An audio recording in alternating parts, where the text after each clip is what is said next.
Hello বন্ধুরা, good morning. তোমরা সবাই কেমন আছে? আশা করি ভালো আছে। কালকে আমি রান্নার ভিডিওটা দিতে পারিনি, বুঝতে পারছো বন্ধুরা।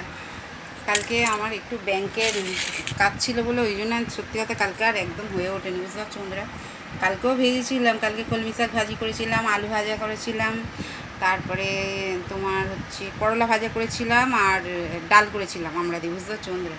কালকে সোমবার তো জানোই আমি। আর আজকে দেখো বন্ধুরা, মঙ্গলবারের মেনু দেখতেই পাচ্ছ। এখানে ভাত আছে, এখানে সাদা নোটে শাক ভাজি আছে, পেঁয়াজ রসুন, পেঁয়াজ শুকনো লঙ্কা আর পেঁয়াজ শুকনো লঙ্কা রসুন দিয়ে ফোড়ন দিয়ে ভাজি আছে। আর এখানে দেখো পাকা আম কাটা আছে। আর এখানে দেখো চারা মাছের দুটো পিস ছিল। আর এই মুড়ো, মামির মুড়ো খাবো, ওরা দুজন খাবে, আমার ছেলে আর একজন যে খায় তার একজন মাছের চারা দুটো, বুঝতে পারছো।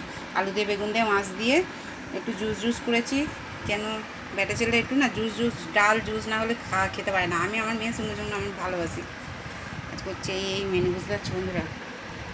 ঠিক আছে, চলো টাটা বাই। সবাই সুস্থ থেকো, ভালো থেকে এইভাবে ভালোবাসা দিতে থেকো। কথাবার্তা কেমন হচ্ছে আর কে কে খাবে তো চলে এসো। আর কে কে মুড়ো খেতে ভালোবাসো অবশ্যই কমেন্ট করে বলবে বন্ধুরা, ঠিক আছে। আলু বেগুন দিয়ে টমেটো দিয়ে পেঁয়াজ দিয়ে মাছের এইটা না বেশ ভালোই লাগে খেতে। আমার তো খুব ভালো লাগে মাছের এই ঝোলটা বেশ খেতে, বুঝতে পারছো বন্ধুরা। ঠিক আছে, চলো টাটা বাই। সবাই সুস্থ থেকো, ভালো থেকে এইভাবে ভালোবাসা দিতে থেকো, আর এইভাবেই আমার পাশে থেকো। আর আমার তরফ থেকে প্রচুর প্রচুর তোমাদের ভাবার জন্য এত ভালোবাসা বন্ধু, ঠিক আছে। চলো, ভালো লাগছে না বন্ধুরা এই গরমে, না আর ভালো লাগছে না, সত্যি কথাবার্তা বলতেই মনে হয় ভালো লাগছে না। ঠিক আছে, চলো টাটা।